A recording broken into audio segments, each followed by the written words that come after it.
Hello दोस्तों, मैं Priyanka exam preparation में आप सभी का स्वागत करती हूँ। यूपी पीसीएस 2024 प्री एग्ज़ाम के लिए हम लोग subject wise previous year question solve कर रहे हैं। तो आज हम लोग साइंस के क्वेश्चन स्टार्ट करेंगे। इससे पहले हिस्ट्री ज्योग्राफी की सीरीज़ स्टार्ट हो चुकी है। बहुत से बच्चे न्यू होंगे इस चैनल पर, तो मैं बता दूँ ये क्लास डेली रात को 9 बजे आती है, जिसमें आप अभी यूपी पीसीएस के प्रीवियस ईयर क्वेश्चन सॉल्व कर रहे हैं और बहुत जल्द ही मैं टेस्ट सीरीज़ भी लेकर के आऊँगी। तो इसके साथ साथ आपको दोपहर 1 बजे वाली भी क्लास लेनी है, जहाँ पर जीएस सेक्शन कंप्लीट कराया जा रहा है। तो उस क्लास के साथ साथ आपको एक क्लास करनी है। चैनल पर प्लेलिस्ट बनी हुई है, आसानी से आपको मिल जाएगी। कोई भी प्रॉब्लम है आप कमेंट करके पूछ सकते हैं। तो चलिए आज के प्रश्नों को स्टार्ट करते हैं। तो आज के हमने जो क्वेश्चंस लिए हैं वो साइंस के लिए हैं और ज़्यादातर टॉपिक साइंस में मैंने आपको करा रखा है। किसी भी टॉपिक में आप प्रॉब्लम है तो मुझसे पूछ सकते हैं। चलिए स्टार्ट करते हैं। आज का पहला प्रश्न है, निम्नलिखित में से कौन सा युग्म सही सुमेलित नहीं है। प्रश्नों में आपको सबसे पहले ध्यान देना होता है कि आपसे पूछा क्या गया है। पहला ऑप्शन है विटामिन ए संतरे में पाया जाता है। दूसरा ऑप्शन बी दिया गया विटामिन सी नींबू में पाया जाता है। तीसरा ऑप्शन दिया गया विटामिन डी कॉड मछली के तेल में पाया जाता है।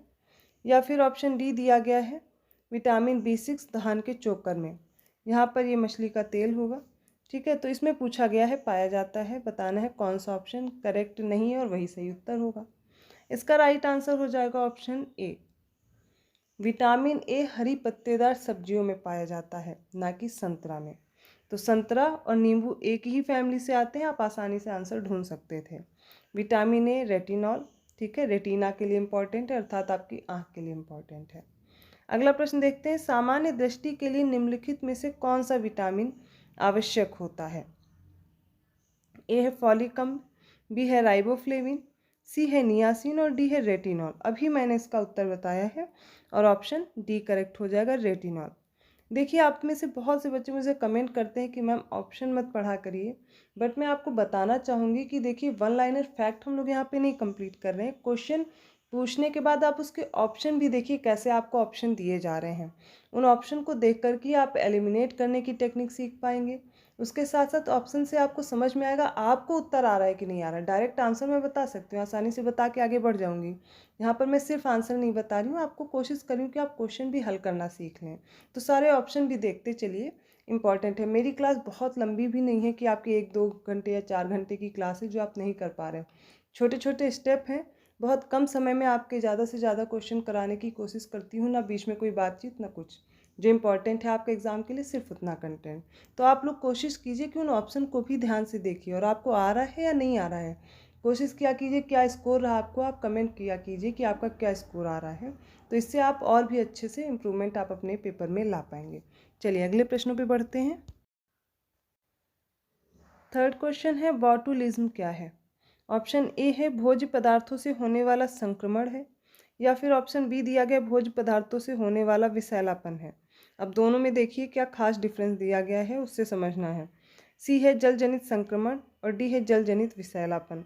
दोनों चीज़ें आपको दी गई हैं। अब इनमें ऑप्शन में आप कंफ्यूज हो जाएंगे और सही उत्तर ढूंढना है। इसका राइट आंसर होगा ऑप्शन बी।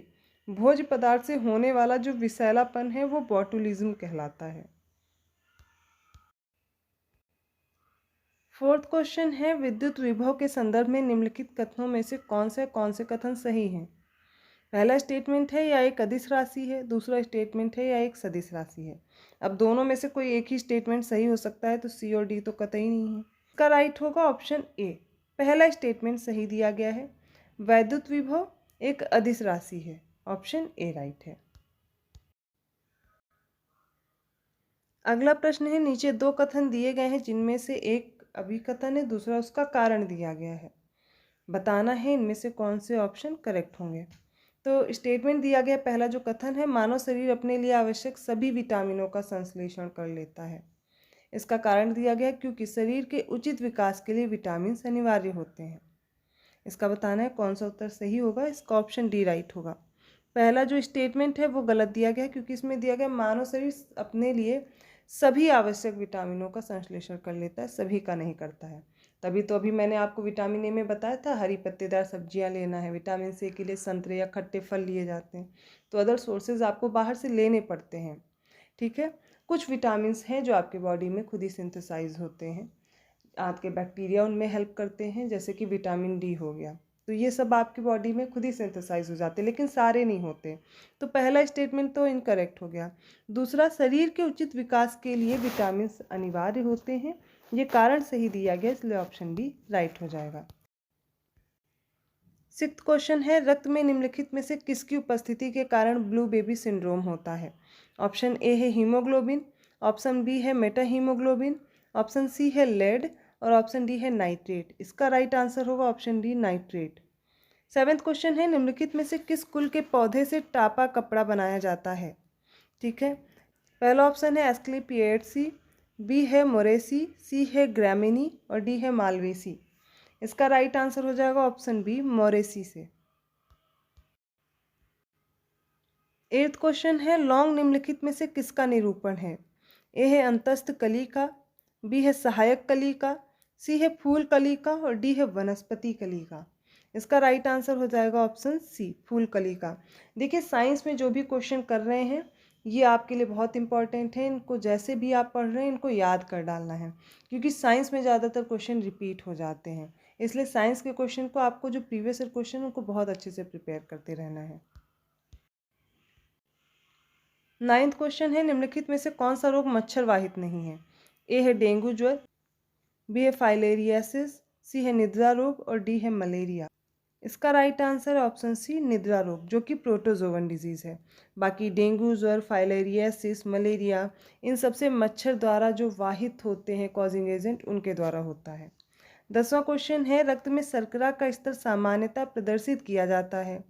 इसका ऑप्शन ए है mmHg के रूप में, ऑप्शन बी है मिलीग्राम प्रति डेसीलीटर के रूप में, ऑप्शन सी है पार्ट्स प्रति मिलियन के रूप में या फिर ऑप्शन डी है ग्राम प्रति लीटर के रूप में। और इसका राइट आंसर हो जाएगा ऑप्शन बी, मिलीग्राम प्रति डेसीलीटर के रूप में रक्त में शर्करा का स्तर मापा जाता है। ऑप्शन बी राइट हो जाएगा। 11th क्वेश्चन है, निम्नलिखित में से कौन सा सही सुमेलित नहीं है? ऑप्शन ए सिरका में उपस्थित अम्ल एसिटिक अम्ल है, ऑप्शन बी दिया गया है हड्डियों में उपस्थित यौगिक कैल्शियम और फॉस्फेट होता है, ऑप्शन सी में दूध का खट्टा होना दिया गया है नाइट्रिक अम्ल की वजह से, और ऑप्शन डी दिया गया है अमाशय रस में उपस्थित अम्ल हाइड्रोक्लोरिक अम्ल होता है। बताना है कौन सा ऑप्शन राइट होगा। इसका सही उत्तर हो जाएगा ऑप्शन सी, दूध का खट्टा होना होता है लैक्टिक एसिड की वजह से, ना कि नाइट्रिक अम्ल की वजह से। ऑप्शन सी राइट है। 12th क्वेश्चन है, निम्नलिखित में से किस कण पर शून्य आवेश होता है? ए है पॉजिट्रॉन, बी है न्यूट्रिनो, सी है इलेक्ट्रॉन और डी है अल्फा कण। इसका राइट आंसर हो जाएगा ऑप्शन बी न्यूट्रिनो पर। 13th क्वेश्चन है, रेडियोधर्मिता के संदर्भ में निम्नलिखित कथनों में से कौन से कथन सही हैं? पहला स्टेटमेंट है रेडियोधर्मिता एक नाभिकीय गुण है। दूसरा स्टेटमेंट है नाभिकीय विखंडन के सिद्धांत पर हाइड्रोजन बम बनाया जाता है। बताइए कौन सा स्टेटमेंट सही है? इसका राइट आंसर हो जाएगा ऑप्शन ए, केवल पहला ही स्टेटमेंट सही दिया गया है कि रेडियोधर्मिता एक नाभिकीय गुण है, लेकिन जो हाइड्रोजन बम बनाया जाता है वो नाभिकीय संलयन के सिद्धांत पे, ना कि नाभिकीय विखंडन के सिद्धांत पे। ऑप्शन ए राइट है। अगला प्रश्न है, रिंगलमैन स्केल का प्रयोग निम्नलिखित में से किसके घनत्व को मापने में होता है? ए है धुआं, बी है प्रदूषित जल, सी है कोहरा और डी है ध्वनि। इसका राइट आंसर है ऑप्शन ए धुआं। 15th क्वेश्चन है, वायुमंडल में प्रकाश के प्रसार का कारण क्या है? ए है कार्बन डाइऑक्साइड, बी है धूल के कण, सी है हीलियम और डी है जलवाष्प। इसका सही उत्तर हो जाएगा ऑप्शन बी धूल के कण। 16th क्वेश्चन है, विश्व का पहला हृदय प्रत्यारोपण निम्न में से किसने किया था? ए डॉक्टर वेणुगोपाल, बी है विलियम हार्वे, सी है क्रिश्चियन बर्नार्ड और डी है विलियम बेट्रे। इसका राइट आंसर हो जाएगा option number C, Christian Barnard ने विश्व का पहला हृदय प्रत्यारोपण किया था। अब आप बताइए विलियम हार्वे को किस लिए जाना जाता है? 17th क्वेश्चन है, नाइट्रोजन एक आवश्यक अवयव नहीं है। अब किसका नहीं है? ए है क्लोरोफिल का, बी है आरएनए का, सी है डीएनए का और डी दिया गया है कार्बोहाइड्रेट का। नाइट्रोजन कार्बोहाइड्रेट का अवयव नहीं है, बाकी सब में नाइट्रोजन पाया जाता है। ऑप्शन डी राइट है। 18th क्वेश्चन है, शीत प्रकोष्ठ में फल भंडारण दीर्घ भंडारण जीवन देता है क्योंकि? इसमें ऑप्शन ए दिया गया सूर्य के प्रकाश का संसर्ग मना होता है, ऑप्शन बी है वातावरण में बढ़ती हुई कार्बन डाइऑक्साइड की सांद्रता, या फिर श्वसन दर का ह्रास हो जाता है, और ऑप्शन डी दिया गया आर्द्रता का बढ़ना। इसका राइट आंसर हो जाएगा ऑप्शन सी। यहाँ पर देखेंगे जो रेस्पिरेशन रेट है या फिर श्वसन दर है उसका ह्रास हो जाता है, जिसकी वजह से शीत प्रकोष्ठ में फल का भंडारण ज़्यादा समय के लिए किया जा सकता है। 19th क्वेश्चन है, निम्न में से कौन सा एलपीजी का मुख्य अवयव है? ए है हेक्सेन, बी है पेंटेन, सी है ब्यूटेन और डी है मीथेन। इसका right answer option C, butane. 20वां प्रश्न है, राइबोफ्लेविन की कमी से निम्न में से कौन सा रोग होता है? ए है पेलाग्रा, बी है स्कर्वी, सी है बेरी और डी है किलोसिस। ये चिलोसिस लिखा हुआ है लेकिन इंग्लिश में इसको किलोसिस पढ़ते हैं। अब बताइए, राइबोफ्लेविन का सबसे पहले तो आपको पता होना चाहिए विटामिन कौन सा है, तभी आप बता पाएंगे कौन सा रोग होता है। इसका राइट आंसर हो जाएगा ऑप्शन डी, किलोसिस। देखिए, B1 होता है थायमीन, B2 होता है राइबोफ्लेविन और जिसकी कमी से होता है किलोसिस। 21st क्वेश्चन है, फेफड़ों में गैसीय विनिमय का स्थल कौन सा है? ए है ट्रैक्यूल्स, बी है ब्रंक्यूल्स, सी है पल्मोनरी शिराएं और डी है एल्वियोलाई। इसका राइट आंसर हो जाएगा ऑप्शन डी, एल्वियोलाई। देखिए, फेफड़ों का आप आकार देखेंगे तो ये आगे ऐसे वृक्ष आकार की कुछ शाखाएं बढ़ जाती हैं। ये मैं रफ सा डायग्राम बना करके दिखा दे रही हूँ। अब इनकी जो आगे और शाखाएं निकलती हैं तो आप लास्ट में देखेंगे इन पर छोटे छोटे से बॉल लाइक स्ट्रक्चर दिखेंगे। इन्हीं को एल्वियोली बोलते हैं। ठीक है, ये एल्वियोलाई क्या करते हैं? ये जो गैसियस एक्सचेंज है इसमें हेल्प करते हैं। तो आपको याद रखना है, ये एल्वियोलाई क्या करते हैं? गैसियस एक्सचेंज में या फिर गैसीय विनिमय में हेल्प करते हैं। अगला देखते हैं। 22वां प्रश्न है, निम्नलिखित में से कांच का कौन सा प्रकार पराबैंगनी किरणों को काटता है? ए सोडा कांच, बी है पायरेक्स कांच, सी है जेना कांच और डी है कुक्स कांच। इसका राइट आंसर हो जाएगा ऑप्शन डी। ये जो क्रुक्स कांच होता है ये पराबैंगनी किरणों को काटता है। 23rd क्वेश्चन है, निम्नलिखित में से कौन सा वायु प्रदूषण का सूचक है? ए है पफबॉल्स, बी है शैवाल, सी है लाइकेन और डी है मॉस। इसका राइट आंसर हो जाएगा ऑप्शन सी, लाइकेन। 24वां प्रश्न है, खीरे को काटकर यदि नमक डाला जाता है तो निम्न में से किसके कारण पानी निकलता है? आपने खासकर एक क्रिया देखी होगी, जब भी खीरे में आप नमक डालते हैं तो उससे पानी निकलता है। क्यों निकलता है ये भी आपको पता होना चाहिए। ए है सक्रिय परिवहन, बी है निष्क्रिय परिवहन, सी है परासरण और डी है प्रसार। और इसका राइट आंसर है ऑप्शन सी, परासरण की वजह से। 25वां प्रश्न है, एक अनवीनीकृत ऊर्जा का स्रोत क्या है? ए है सौर ऊर्जा, बी है पेट्रोलियम, सी है वायु ऊर्जा और डी है बायोगैस। इसका राइट आंसर हो जाएगा ऑप्शन बी, पेट्रोलियम। देखिए, ऊर्जा के स्रोत हम लोग दो प्रकार से पढ़ते हैं, एक तो है नवीनीकृत ऊर्जा और दूसरी अनवीनीकृत, अर्थात जिन्हें हम दोबारा नहीं पा सकते, जो एक बार में खत्म हो जाएंगे। वो पेट्रोलियम हो गया, कोयला हो गया या फिर जीवाश्म ईंधन से मिलने वाले जितने भी ऊर्जा के स्रोत हैं। लेकिन जो नवीनीकृत ऊर्जा उसमें सौर ऊर्जा, वायु ऊर्जा, बायोगैस ये सारे आ जाएंगे, या पवन ऊर्जा, ज्वारीय ऊर्जा ये सारे आते हैं। यहाँ पर ऑप्शन बी राइट होगा। और ऑप्शन देखिए बहुत आसान से दिया गया था, आसानी से आप इस प्रश्न को कर सकते थे। 26वां प्रश्न है, निम्नलिखित में से कौन सा सही सुमेलित नहीं है? 4 ऑप्शन दिए गए हैं और इनमें से बताना है कौन सा सही सुमेलित नहीं है। और ये बहुत बार पूछा गया प्रश्न है तो ये सारे आपको आने चाहिए। ऑप्शन ए है ब्लीचिंग पाउडर को कैल्शियम ऑक्सीक्लोराइड बोलते हैं, बी है प्लास्टर ऑफ पेरिस कहा जाता है कैल्शियम बाइकार्बोनेट को, सी है वॉशिंग पाउडर बोला जाता है सोडियम कार्बोनेट को और डी है बेकिंग सोडा को सोडियम बाइकार्बोनेट बोलते हैं। ये आपको देखिए ऑप्शन ए, सी और डी करेक्टली मैच्ड दिए गए हैं, लेकिन जो पीओपी प्लास्टर ऑफ पेरिस दिया गया है ये गलत है।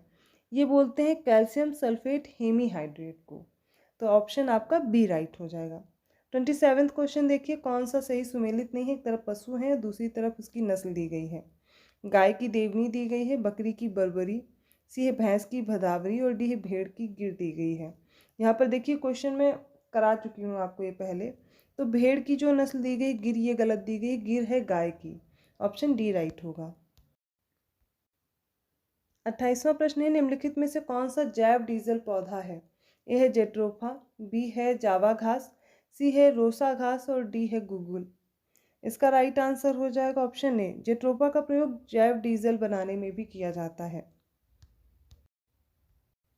29वां प्रश्न है, सूची 1 को सूची 2 से सुमेलित कीजिए तथा सूचियों के नीचे दिए गए कूट से सही उत्तर का चयन कीजिए। पहली सूची में वैज्ञानिक का नाम है, दूसरी सूची में उसका कार्यक्षेत्र दिया गया है। वैज्ञानिक के नाम में बीरबल साहनी, केसी मेहता, पी माहेश्वरी और एम.एस. स्वामीनाथन दिए गए हैं। सूची 2 में उनका कार्यक्षेत्र दिया गया हरित क्रांति, बी है भ्रूण विज्ञान, 3 है जीवाश्म वनस्पति विज्ञान और चौथा पादप रोग दिए गए हैं। इन्हें आप इन ऑप्शन के अनुसार मैच करना है। देखिए यहाँ पर आपको 1-2 भी आते हैं, मैंने हर बार बोला आप उनसे मैच करने की कोशिश किया कीजिए, आपको आसानी से इन प्रश्नों का उत्तर मिल जाएगा।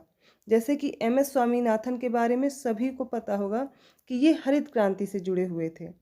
तो डी का 1 कहाँ पर दिया गया, आपको 2 ऑप्शन में मिलेगा, एक तो बी हो गया और डी हो गया, बाकी के दोनों हम लोग हटा देते हैं। ठीक है, अब इनमें से हमें देखना है। बीरबल साहनी के बाद माफ़ कीजिएगा, एम.एस. स्वामीनाथन के बाद बीरबल साहनी को आपको मैच करना है और उनका हो जाएगा जीवाश्म वनस्पति विज्ञान से। ठीक है, तो ए का 3rd कहाँ दिया गया, ये आपको मिल जाएगा ऑप्शन बी में, और इस प्रकार आपका ऑप्शन बी करेक्ट होगा। जिन्हें भी बाकी नहीं पता है तो केसी मेहता हो जाएंगे पादप रोग विज्ञान से और पी माहेश्वरी हो जाएंगे भ्रूण विज्ञान से, और राइट आंसर होगा 3, 4, 2, 1 ऑप्शन बी। आज का लास्ट क्वेश्चन है, रिंगलमैन स्केल का प्रयोग निम्नलिखित में से किसका घनत्व नापने में किया जाता है। ए है कोहरा, बी है ध्वनि, सी है प्रदूषित जल और डी है धुआं। तो इसका सही उत्तर हो जाएगा धुआं। भी इस प्रश्न को हम लोग पहले भी हल कर चुके हैं, पर पूछने का तरीका बदल दिया गया या फिर ऑप्शन में चेंज कर दिया गया। तो इस तरीके से आपको प्रिपेयर रहना है। आई होप आपको ये क्वेश्चन समझ में आए होंगे। किसी भी क्वेश्चन में प्रॉब्लम है आप कमेंट करके मुझसे पूछ सकते हैं, या कोई भी करेक्शन होता है तो कमेंट सेक्शन में आपको मिल जाएगा। अगर वीडियो अच्छा लगा तो प्लीज़ लाइक कीजिए, चैनल को सब्सक्राइब कीजिए और लोगों को शेयर करते रहिए, और अदर वीडियोस के नोटिफिकेशन के लिए बेल आइकन प्रेस करना है। धीरे धीरे क्वेश्चन की संख्या मैं बढ़ा रही हूँ और बहुत जल्दी ये क्वेश्चन 40-50 के अराउंड मैं कर दूंगी, जिससे जल्दी से जल्दी प्रीवियस ईयर क्वेश्चन हम लोग हल करके टेस्ट सीरीज सॉल्व करेंगे। मिलती हूँ मैं नेक्स्ट क्लास में, तब तक के लिए धन्यवाद।